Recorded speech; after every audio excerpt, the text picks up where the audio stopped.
In this video, guys and girls, I'm going to be continuing the theme of mental health, in particular, my mental health, as a continuation of the therapy sessions that I've been engaged with.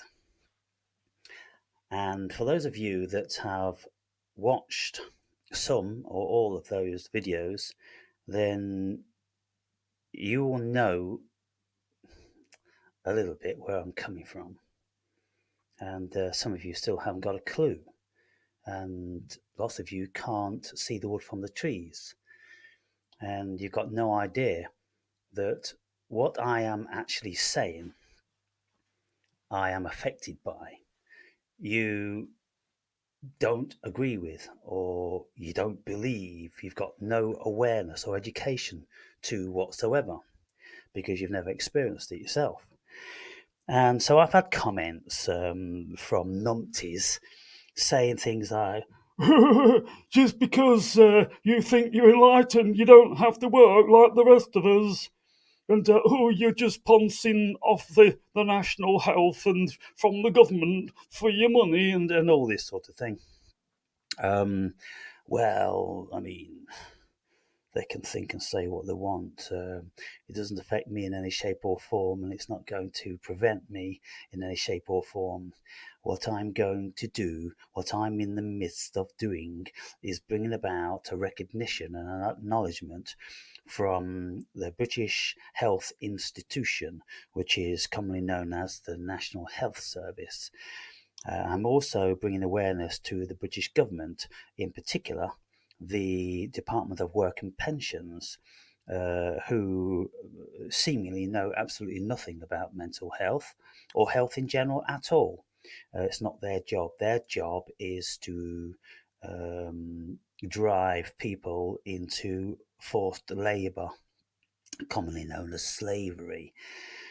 And slavery is a very, very complex thing.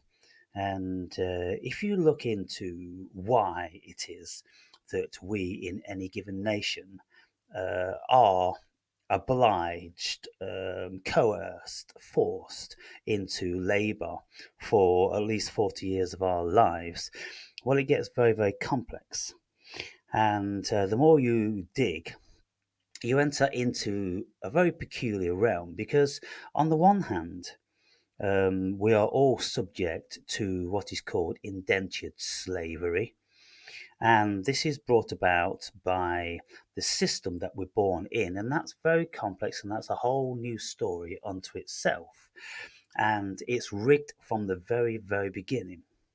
But due to the high level of propaganda and hypnosis and indoctrination in relation to this, there's certain powers that have been utilized which bring about a level of conscience within us that, well, everybody has to work, we all have to work. Well, who's going to do this and who's going to do that if we don't work? Well, ladies and gentlemen, there's going to come a time when most of the world is on universal income. And it isn't necessarily per se because robots are carrying out all of the work that used to be done by the hominids.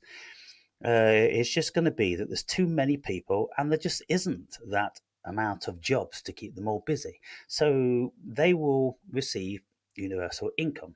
And lots of people, just to mention one name, Elon Musk, he's saying this is inevitable. And so I'm ahead of my time. I am on a variety of universal income.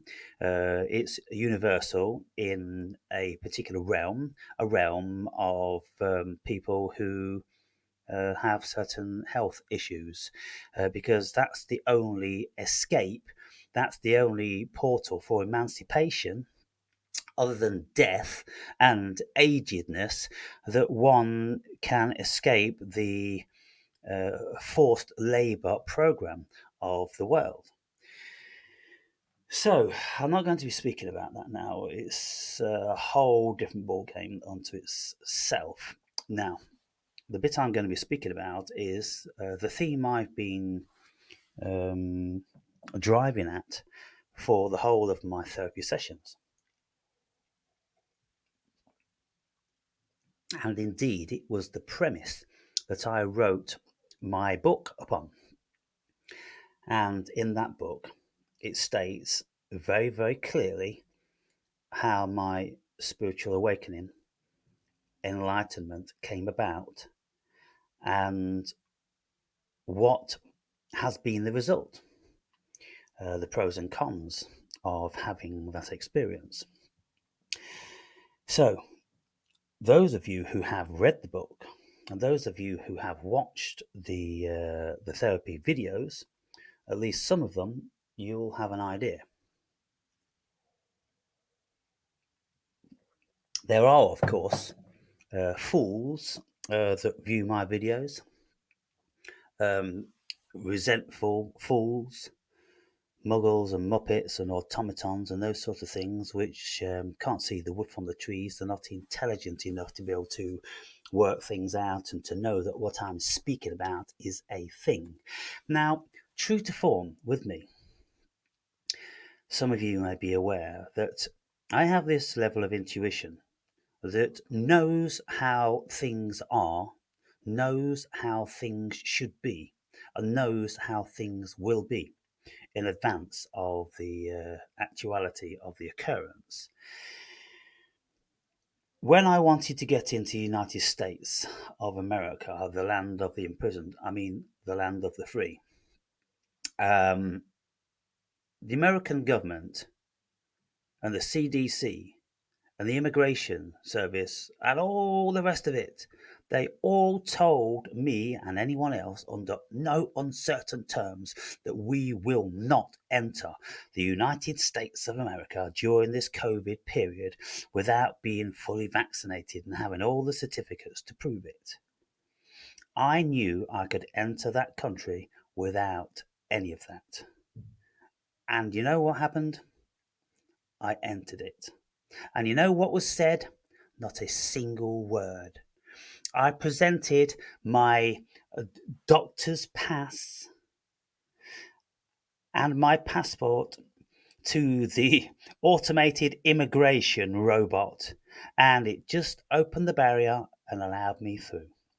When for months it had been blowing hot air at me. In actual fact, he was like a dragon, blowing fire and brimstone at me as a preventative measure to scare me and to make me run away. I wasn't afraid.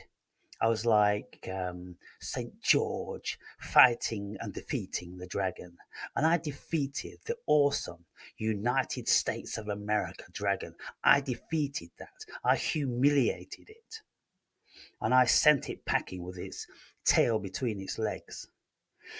And so I am going to defeat any agency, organization, institution that stands in my way of me going forward to achieve my objective in this health realm and dealing with the government. So, I've been saying that since the advent of me being shot in Ghana in 2010, I went into what's called the dark night of the soul for many years. And then I continued with the hero's journey for many years. It's been 17 years now, and I am still asocial. I'm still very much reclusive. I'm still maintaining that the chances are I will never work again. I will never enter into society. I will never have a partner. I will never live with anyone, unless, of course, I'm forced into in a prison cell. And there's things that I used to do which I will never do again. Now, what's happened? What does that mean clinically? Well, there is a term for that, and this is what my psychiatrist mentioned to me during our last visit. Now, he said, I am going to be investigating the clinical region of an enduring personality change. Now, an enduring personality change means that your personality has significantly changed over a long period, or at least it's changed for a long period. And the period has to be at least 12 months. I've been changed for 17 years.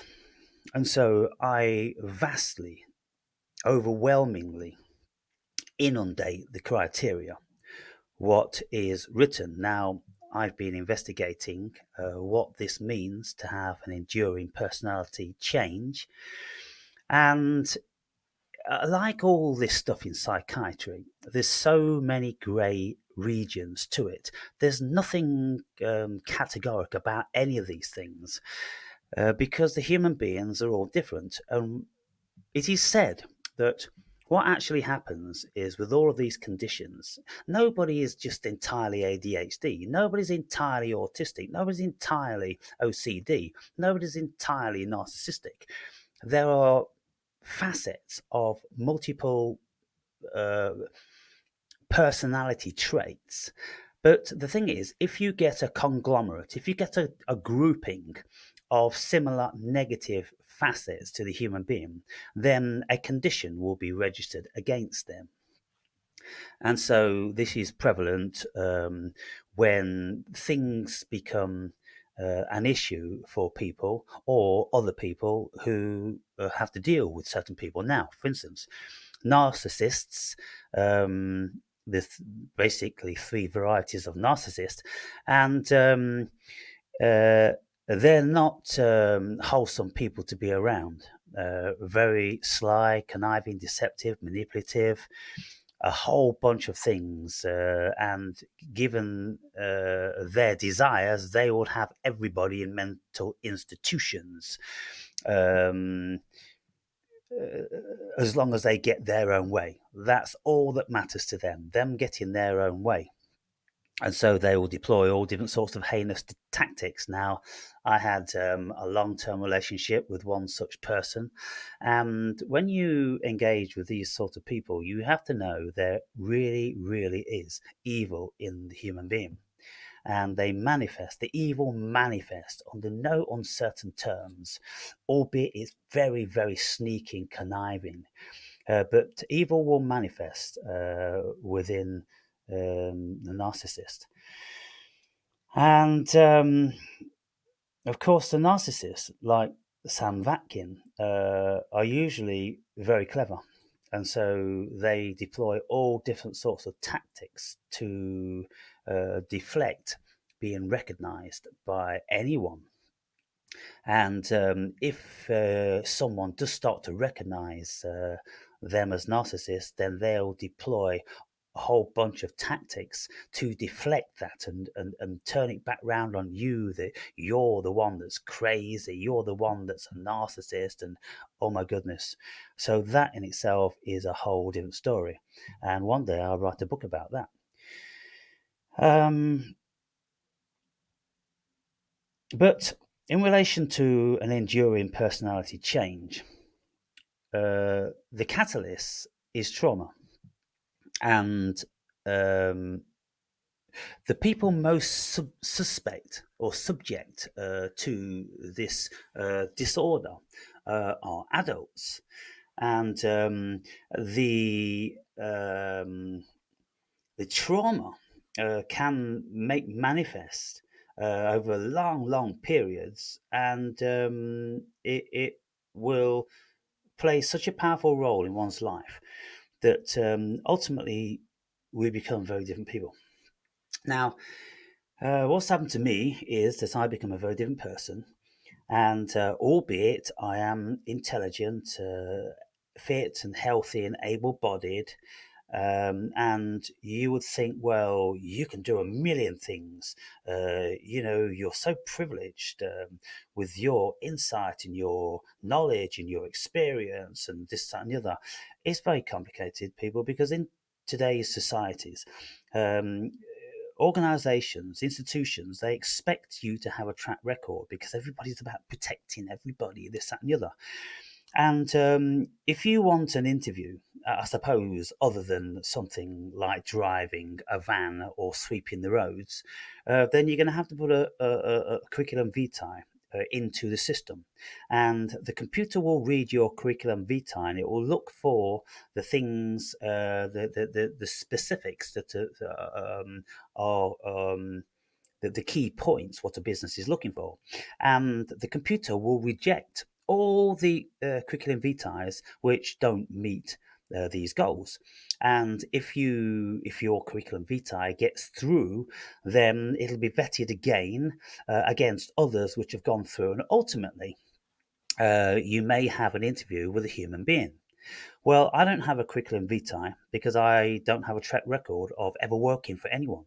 Really, I've worked for um, a few people scattered around the world, i.e., I was a scuba diver instructor for 6 months in Greece.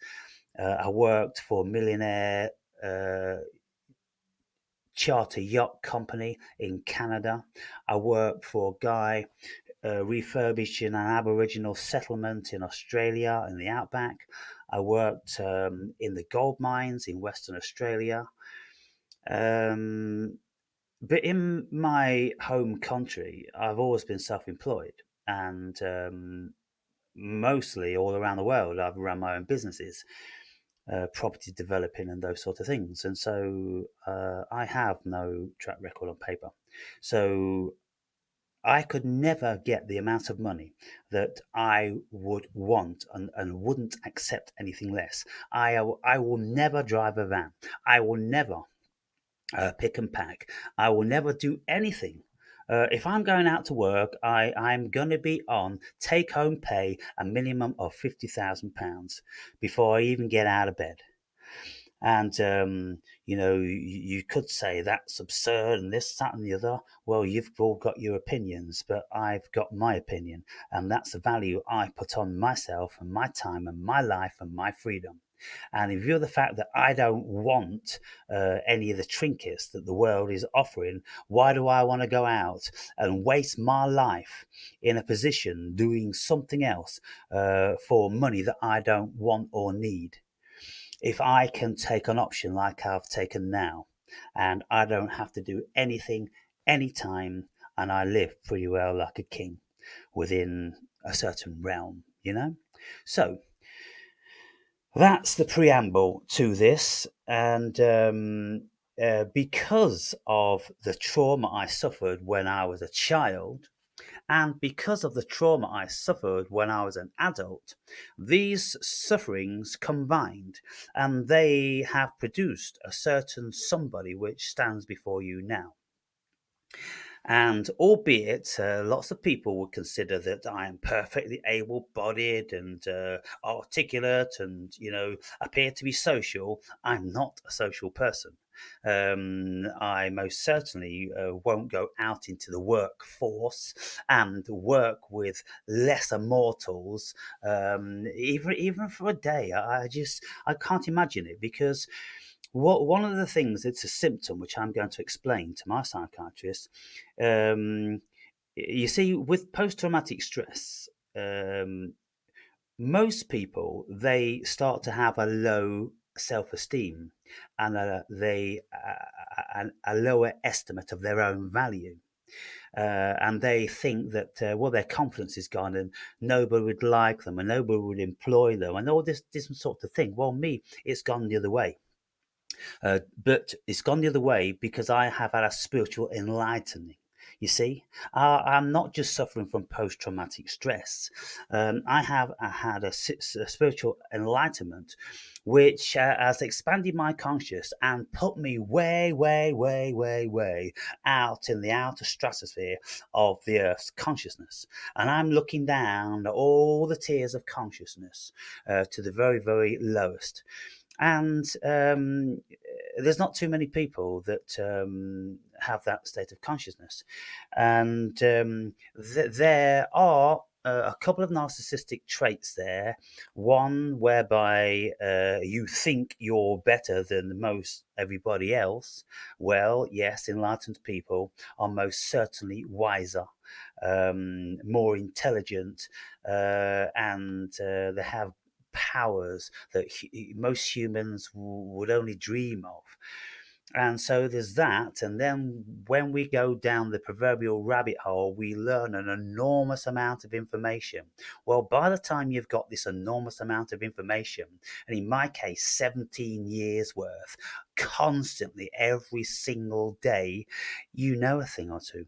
And when you know a thing or two, well, you look at the world and you don't believe it, and you feel like an alien. And when you speak to mere mortals who are just automated creatures, and you can tell they're automated mostly as soon as they open their mouths, because they're just spouting this automated data. It's kind of like low level on the bottom rung of the ladder of the hierarchical system for intelligence. It's down there, and intelligent people, genius people, enlightened people can just see in an instant where people are. Just speaking with them for a few minutes, you can see what rung of consciousness they're on. And so if I was ever to have a position working with other people, well, everybody will become my client, my patient, and I would be the analysis, and I would extract information directly or indirectly, and I will be profiling everybody that I encounter. Because that's what I do, and that's what my mind does, and that's a part of the condition. Because when you have suffered trauma, you mostly become hyper vigilant. And if you are hyper vigilant, with an enlightened state of consciousness and many, many years of studying the most powerful subject matter on the planet, well, you become a formidable creature, that of a wizard. And so I'm a wizard, people. I am a wizard. Now, I'm going to play some of this video for you so you can get a little bit more of the nuances which is required for you to have an understanding of what I'm saying. Albeit, most certainly, I've lost the vast majority of you now, because unless you're in this higher state of consciousness, you can't absorb these things, and that's just a fact. And the fact will be, again, there will be hardly anyone which can put a comment down which indicates to me that you are in a higher state of consciousness. You who are legally blind and cannot behold my haircut, please listen to the rest of this video. Today we are going to discuss late onset trauma. Trauma that happens much later in life, not in early childhood, in adulthood, or even in late adolescence. Can such trauma distort and contort the personality to the point of yielding a personality disorder? The current orthodoxy in psychology is that personality disorders, at least some of them, are the outcomes of early childhood abuse, trauma, breach of boundaries, inability to separate and individuate, etc., etc. In short, cataclysmic or traumatic occurrences in early childhood, usually involving one or two of the parents, typically the mother, who is also known euphemistically as the primary object. Don't you? So, in my early childhood at 4 years old, my primary object taped up the kitchen door and the window and turned the gas on the oven, filled up the room and put her head in the oven and breathed in the gas. And I subsequently saw her the following morning with ambulance men and police lying on a stretcher, dead. And so that was the first instance of trauma of that magnitude in my life. Just love psychology. But today we are going to ask the question, can we acquire a personality disorder much later in life owing to some disastrous, unexpected, sudden, abrupt, all-consuming, all-pervading trauma. My name is Sam Vaknin. Apropos trauma. So, that one then was what happened to me 17 years ago when I was shot in my bed by an armed robber. An extremely traumatic event. And so the two compiled events spread out over many, many years, 50 years in between them, has accumulated to something which I'll be getting towards later on in this video. And I'm the author of Malignant Self-Love, Narcissism Revisited, and also a former visiting professor of psychology. When you were all much younger, myself included, there was a diagnosis. It was known as EPCACE, EPCACE, Enduring Personality Changes After Catastrophic Events. In 1998, Judith Herman coined the term complex post-traumatic stress disorder. And ever since then, CPTSD, or complex trauma, as it had come to be known, evolved, consuming other diagnoses, subsuming them. It is even about to take over borderline personality disorder as a form of emotional dysregulation embedded in or as the outcome of CPTSD. So CPTSD is all the rage. I myself have spent the last few years trying to recast narcissistic personality disorder as a post-traumatic condition, in effect, a form of CPTSD. One of the casualties of the emergence and the dominance of CPTSD has been EPCASE, enduring personality changes after catastrophic events. At the time, the diagnosis required the patient to have a personality change that lasts for 2 years after trauma. Just to clarify, EPCASE was a part of the ICD-10, the International Classification of Diseases, Edition 10, but not a part of any edition of the Diagnostic and Statistical Manual, the DSM. It has been removed in the ICD-11, largely removed in the ICD-11, and merged, so to speak, or fused with the equivalent of complex trauma or CPTSD. And still, I think casting EPCASE as a form of CPTSD, while it has its merits, blurs the lines too much. And in a minute, or during this video, I hope you understand why. But first, why don't I read to you in my charming operatic voice, why don't I read to you the criteria for enduring personality for EPCASE? Right, this it case. The if you've got subtitles, it's not writing it correctly. It's writing it IP separate word CASE, like you see there at the end. Only it's even missed out the IP in front of it. Now it is in actual fact EPCACES, and what that anagram is for. Oh, I've forgotten exactly. He'll no doubt tell you now. So it's F62 in the ICD-10, enduring personality changes not attributable to brain damage and disease. And that excludes. So, EP case, enduring personality changes attributed to CES. Come on, Van. Excludes, of course, most politicians. I'm kidding.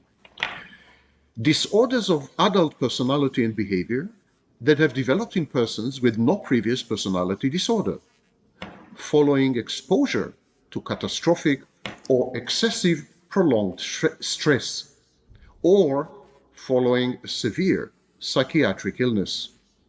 These diagnoses should be made only when there is evidence of a definite and enduring change in a person's pattern of perceiving, relating to, or thinking about the environment and himself or herself. The personality change should be significant. It should be associated with inflexible and maladaptive behavior not present before the pathogenic experience. The change should not be a direct manifestation of another mental health disorder or a residual symptom of any antecedent mental disorder. Now, the change should be something new, basically, is what was said there. And the change has to leave you markedly different from the person that you were before.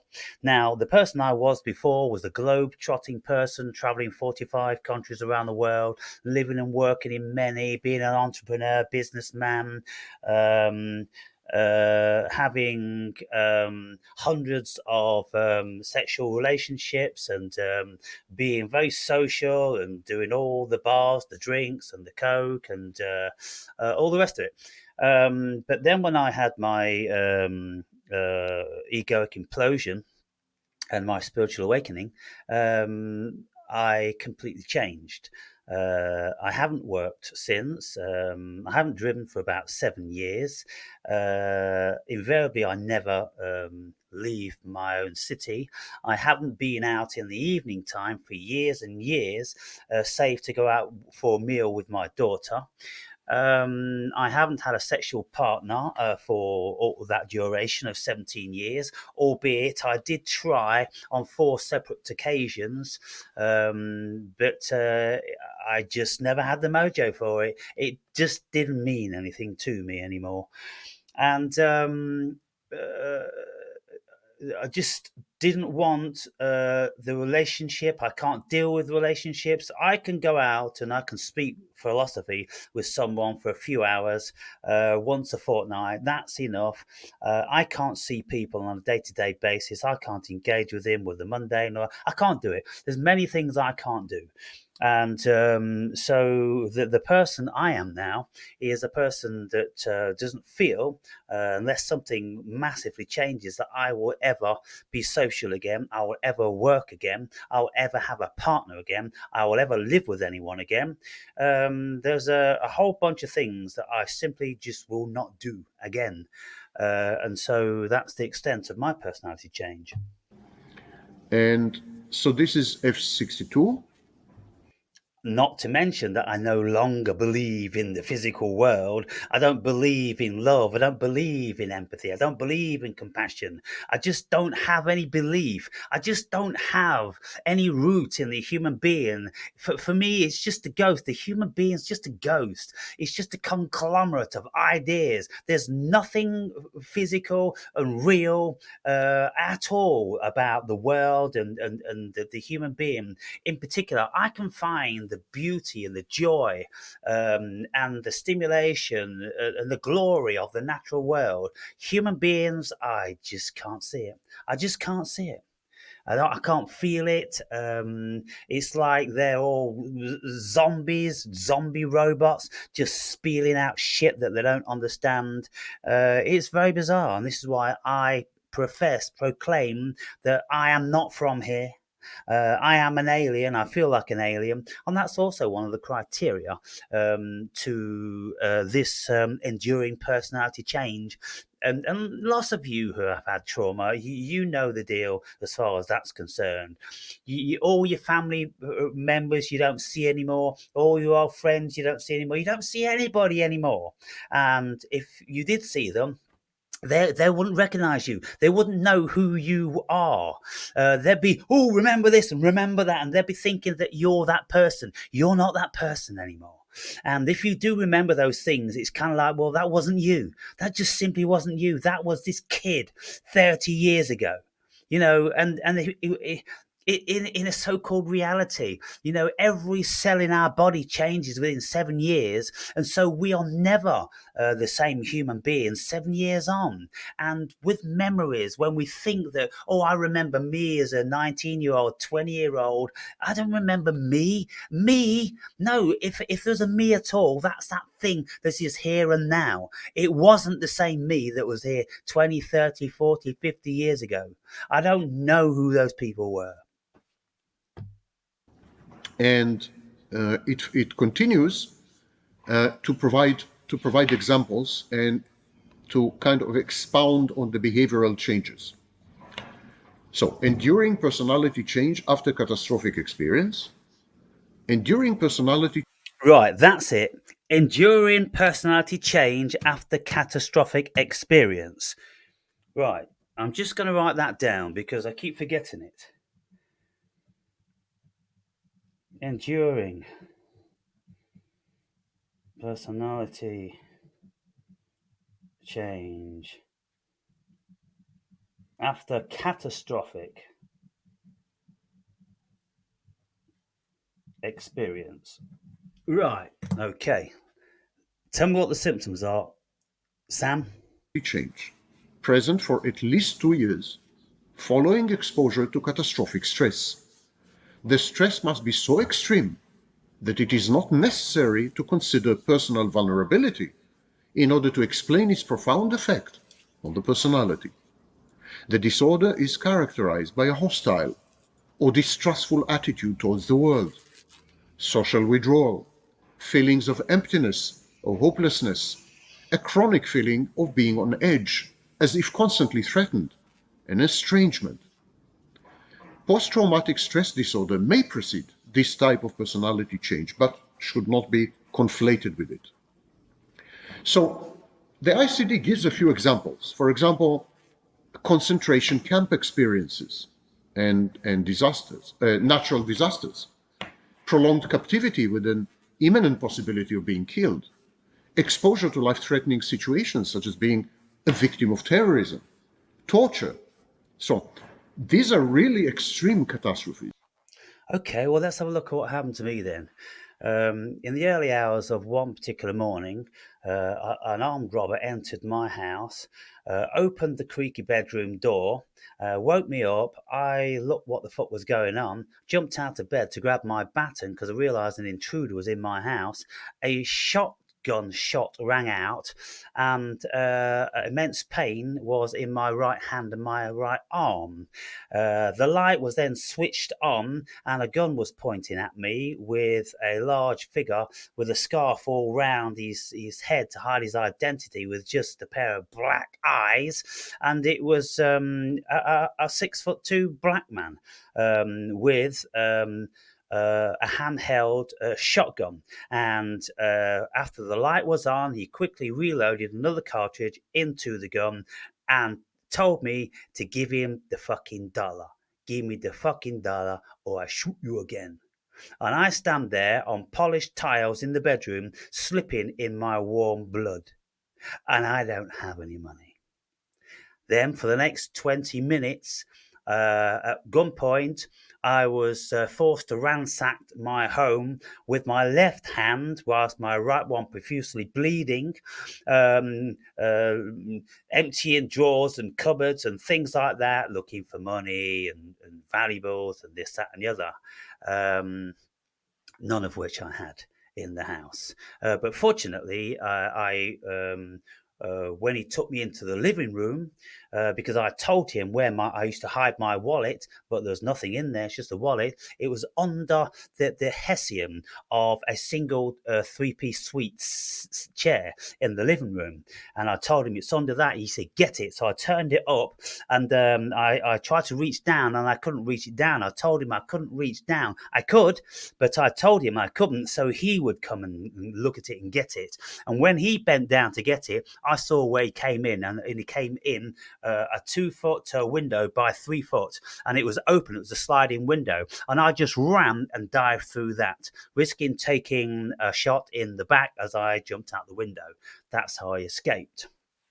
The chances are he would have shot me again, this time in the face, so I couldn't tell the story. So if that wasn't traumatic enough, on top of seeing my gassed mother on a stretcher and thinking, what the fuck's gone on? Well, You should not and cannot diagnose IP case in, for example, situations of domestic violence. Normal, regular, typical, run-of-the-mill, your neighbor's domestic violence.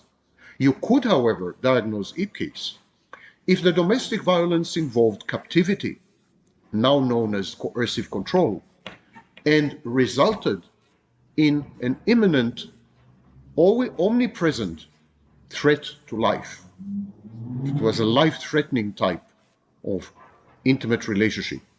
Then perhaps you could diagnose IP case rather than CPTSD. Remember that IP case is not the same as post-traumatic stress disorder. And this is where IP case is actually the bridge between PTSD and CPTSD. PTSD now, EPCASE is no longer found in the DSM and is no longer utilized by psychiatrists, uh, doubtless because it's too complex and the areas are too vague. And what Sam is saying in this whole video, and those of you that are interested, I would encourage you to watch it all. But he's saying that it should be brought back because complex personality, complex post traumatic stress disorder, or post traumatic stress disorder don't have the relevant criteria which EPACE does, enduring personality. You see, the whole thing about the EPACE is that it's an enduring personality change. It's gone on for a long time. It's not just like, you have one significant event, and that's post traumatic stress, and that gives you certain symptoms. For instance, post traumatic stress, one of the major symptoms is that you have flashbacks, and then you feel terrified, and you're afraid, and you're depressed, and these sort of things. Well, I've never been terrified, other than on the night of being shot. I mean, it's kind of like I don't carry that level of terror. I never have. I will confront things. I will face things like a true warrior. I've never been prevented from going anywhere or doing anything, fear of being shot again. No, I just haven't. And it was about 3 years after that I was shot. I climbed Mount Kilimanjaro with just one single black guy. He wasn't qualified in anything other than he'd climbed the mountain loads of other times for a few quid as a guide. Not a professional guide, no professional equipment at all, nothing, nothing.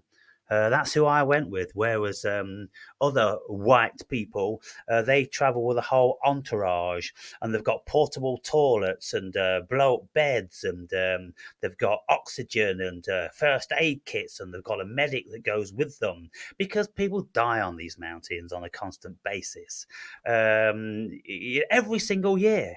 But I was young and strong, and I'm reckless. I wasn't about to think, well, what if you sprained your ankle when you had been walking for 7 long days? What if you sprained your ankle at 18,000 feet? No one's going to carry you down. Paramedics can't get there. You're fucked. And then, goodness me. Anyway, all in the book, people, all in the book. is a reaction to a single event. IP case is actually PTSD for prolonged exposure to extreme events. So when you have very extreme, sudden, life-shattering, life-threatening events, and they take time, they last for months or for weeks or for years, you can't diagnose PTSD. It doesn't fall within the diagnostic criteria. And on the other hand, the abuse, the torture, the coercion are so extreme that they fall outside the remit of complex trauma, CPTSD. Now, in my case, not only did I initially have the traumatic event of um, the most significant person in my life, doing what she did, then being shot, and then a whole bunch of other things that was going down in Africa. When you're a white man in Africa, and I lived there for the best part of 3 years, everybody is trying to take you. Life is cheap, and you're a target, and nobody's interested in honor. You know, they say this about most of Africa, if not all of Africa. The women have no love, the men have no honor, and the flowers have no scent. Can you imagine? Even the flowers have no scent. Well, let's take it a step further. I barely ever saw a flower in Ghana. The only time you would see a flower would be in a government garden where you've got the water irrigation, you've got grass. The only place you're going to find grass in that whole country, real grass, and then flower beds because they're watered and they're nurtured and they're protected every single day. Anywhere else in that city, you will not find a fucking single flower because some fucker is stamped on it or eaten it, or all the trees have been cut down for firewood or to build. All the animals have been hunted. There's nothing. I'm telling you, these places are fucking deserts. And the people living there, they're human deserts. No honor, no love, and the flowers no scent. Anyway, people, in these two books, and you see, I'm always promoting shamelessly, absolutely shamelessly, because it's not for my benefit that you buy this fucking book. It really isn't, because the remuneration I get from each sale is so fucking minuscule and they're so far and few between, it makes no fucking difference to my life at all in any shape or form. But for those of you that watch me with some level of intrigue and interest, if you bought the fucking book and read the fucking book, you'd know where the fuck I'm coming from. That's if you want to know where the fuck I'm coming from. And if you want to try and understand what the fuck I am saying. Because without the depth of that fucking book, listening to my videos, someone just comes onto my videos. This is why there's no comments. This is why there's no interaction. You don't know where this fucking enlightened being is coming from. You don't know the extent and the broadness and the fucking abyss, which is my consciousness. You don't know it, do you? The amount of, can you imagine traveling 45 countries around the world, all the experiences that you're going to get traveling mostly on your own? Have you any idea what that means? You've got no idea. You know, you've watched like Romance in the Stone and Raiders of the Lost Ark. Well, times that by a fucking 1,000. That's the journey I've been on, ladies and gentlemen.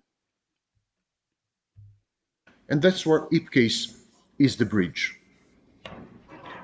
So if your spouse tried to actually kill you, should you be diagnosed with, or has been trying to kill you for years, should you be diagnosed with CPTSD? No. Should you be diagnosed with PTSD? No. But you could. Well, here's the thing, you see. On the night I was shot, up until that point, the girlfriend, the African girlfriend that I had living with me for a year and a half, something like that, um, she was talking stupid about setting up another business and wanted me to fund the business. Well, I've already done this twice, and she'd lost the fucking money. And it turns out that she'd given half the money away to her parents and family because that's what they do. They extort the white man, and then they give the white man's money to their family members. It's part of the course. I knew that this was going on. She used to steal from me all the time, but I enjoyed her company. She was a lot of fun, and she had a certain loyalty, and that she was always there.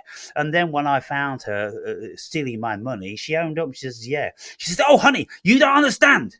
You don't understand. You're a white man. You don't understand.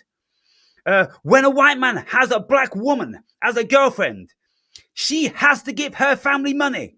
All the family expect that. That's our culture." And I'm like, Holy fuck. So her father came to me one day. He wanted to have like $170 to take a certificate to become a pastor. He said he's done all the training and he's done all the biblical studies and everything. He just needs $170 to take the certificate. I gave it to him. And then the next time I saw him was when he was doing a sermon. He's doing his service in one of the churches.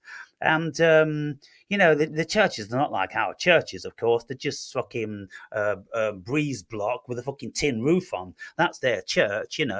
But I went there with his daughter to one of his services, and I saw the product of the little bit of help that I gave him, and he was very grateful for that. And then myself and his daughter. By the way, he left his daughter when she was 1 year old, and he travelled to go and live in Nigeria. She never saw him for 16 years, and so there's no real big relationship. She was brought up with her grandmother because her mother even done one. Goodness me, people, they don't know they're fucking born. People don't know. Anyway, I used to travel in my 4-wheel drive. I bought this fucking American fucking Willys Jeep. Only it wasn't a green one; it was an electric blue one with a big chrome rhubar on the front and chrome fucking wheels. And it was a fucking tool. It was imported from America, so I bought it. And we used to travel up in the centre regions of the country because I lived in Accra on the coast, and we'd go and visit other family members, grandmother who brought her up, and cousins and aunts and uncles, and there's fucking loads of them. And on the way, we'd have to pick up bags of rice, big bags of rice, and toilet paper, and just all different sorts of things that they couldn't afford really to be buying themselves. And my girlfriend, she used to tell me, when rice first came into the country, rice was a new thing when it was imported from China. Up until then, they'd only ever eaten plantain and roots from the ground, that sort of thing. But rice, she'd jump up and down and she'd be singing, I'm eating rice today, I'm eating rice today, we're eating rice today. And and I'm like, wow. I learned an enormous amount from all the things that, and of course I was reading about the slavery in that region. It was a big slave importation region, and that's a massive subject on its own. So anyway, people, I've been through a whole bunch of stuff. But what I'm saying here is, on the night that I was shot, the girlfriend who wanted more money, and I told her, "You're no good as a business fucking woman." I said, I'll set up a business for you. I'll get you a container and I'll buy the fucking clothes and things like that. And I'll do the stock check-in. So you don't fucking, give it all away and expect more from me. And anyway, she started crying and then she left. She left at about 11 p.m. Now, up to that point, we drank a couple of bottles of wine, and she was a bit pissed and emotional. And so anyway, I pretty well fell to sleep. And when I heard the door creaking open, I thought she's back. She's fucking come back. And then when the figure was vastly too big for her in the doorway, I realised that it wasn't her. But then, I could never be sure whether she didn't conspire with somebody else to come to shoot me, to get the money in the house. Because, the girlfriend, she always knew I had some money, but I used to hide it from her lots of the time because she'd steal it. And so she could have said to some black guy with a gun, listen, my white man boyfriend has got money. I'll go halves with you. I couldn't discount this. Anyway, if you want the whole story, then it's in the book, people. Could have been diagnosed with hip case because before it was erroneously, in my view, discarded. Let's go to F62.1. It is a variant of hip case, which is actually pretty common. Enduring personality change after psychiatric illness. Personality change persisting for at least 2 years, attributable to the traumatic experience of suffering from a severe psychiatric illness. The change cannot be explained by a previous personality disorder and should be differentiated from residual schizophrenia and other states of incomplete recovery from an antecedent mental disorder. This disorder is characterized by an excessive dependence on and a demanding attitude towards others, conviction of being changed or stigmatized by the illness, leading to an inability to form and to maintain close and confiding personal relationships, and to social isolation, stigma, passivity, reduced interests, and diminished involvement in leisure activities, kind of anhedonia, persistent complaints of being ill, which may be associated with hypochondriasis and hypochondriacal claims, and illness behavior. Dysphoric or labile mood, not due to the presence of a current mental disorder or antecedent mental disorder with residual affective symptoms, and long-standing problems in social and occupational functioning. Long-standing problems in social and occupational function. You see, all that stuff is the clinical, mental side of these diseases. But of course, on top of that, I have the whole spiritual thing whereby I have, to my knowledge, whatever happened to me, it was fucking real to me. The angels come and visit me one night and they give me some subliminal messages which make manifest in about 2 weeks after that in real bizarre circumstances. Then, of course, I've had Jehovah chastise me for 3.5 hours. I've had Jesus show me what unconditional love is, and I've had the devil proposition me on a couple of occasions. And so I'm like, why me? I'm not religious. I don't believe in you, God, and Jesus, and devils, and all different sorts of things like that per se. But now, having experienced these things, well, they most certainly are a facet of our psyche.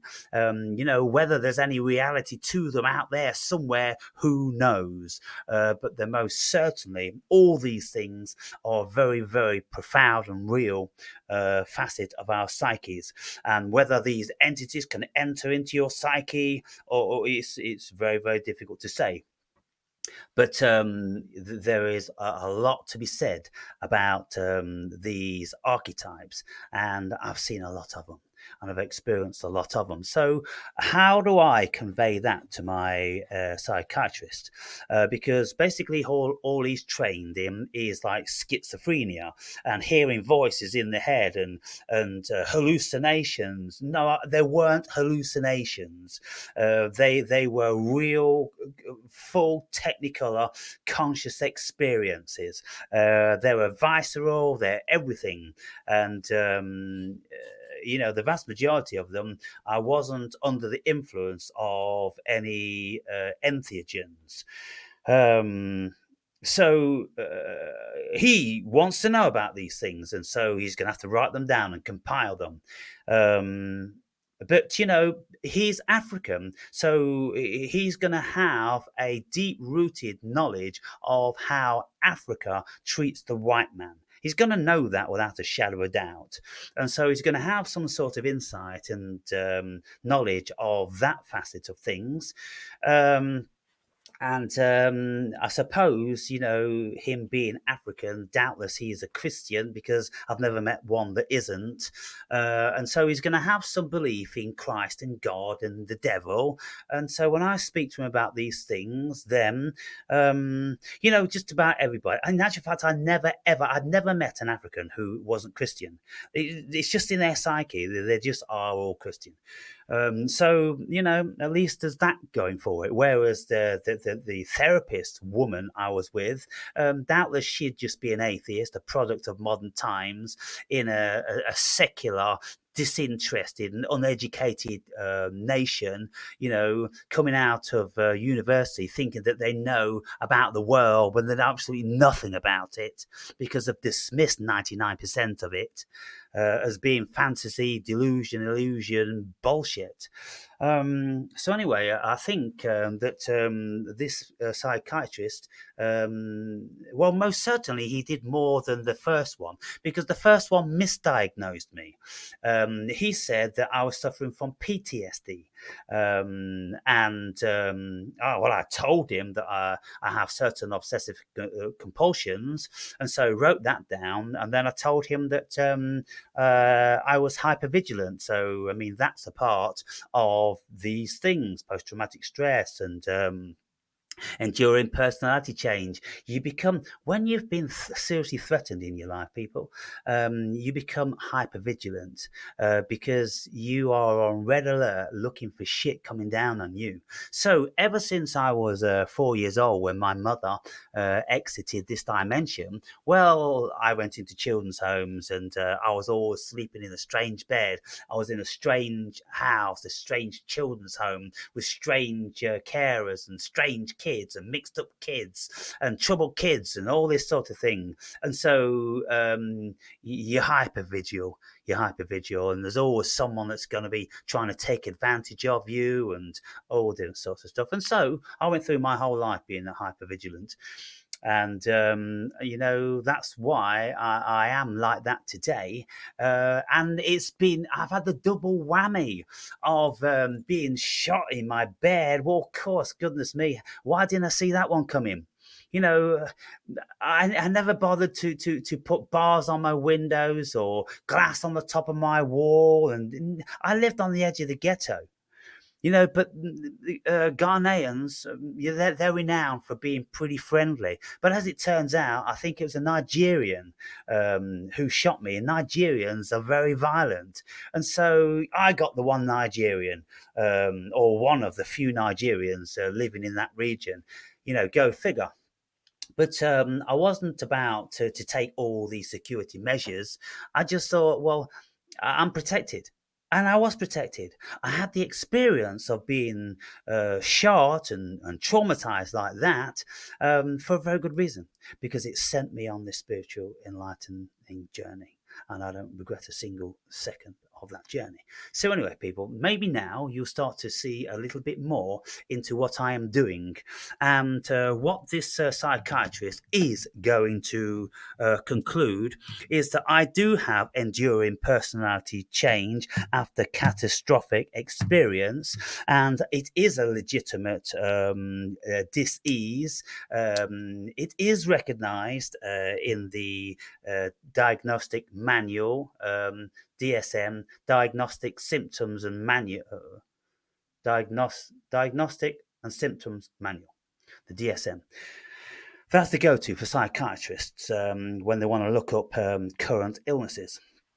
And so, because psychiatry recognize that, they're going to have to write it down. And when they write it down, that I am labeled with that, then I give that to the government in the other department. And they have to recognize that. You see? And then they get the fuck off my case. So, people, there you have it. Chew on that. I've got my next appointment with the psychiatrist in just over 3 weeks. We're going to be starting, he's going to be investigating into the enduring personality change, the reasons behind it. He says it's going to take 2 hours minimum. So we've got those next 2 hours to do so I can tell my stories, you see. Because my therapist wasn't interested in my stories. She said, they're just stories, Aaron. We always end up here, don't we? And she looks at the clock, and she sees an hour and a quarter's gone by, and she's like telling me that you're wasting all this time. And I'm like,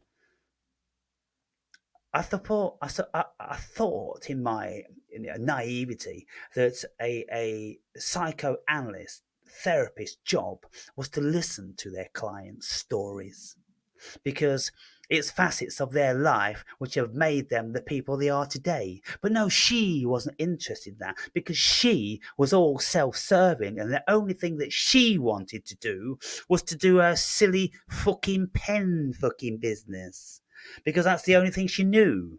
naive little silly girl. She only had one fucking arrow to her quiver. She was a child. And so I'll leave this one here.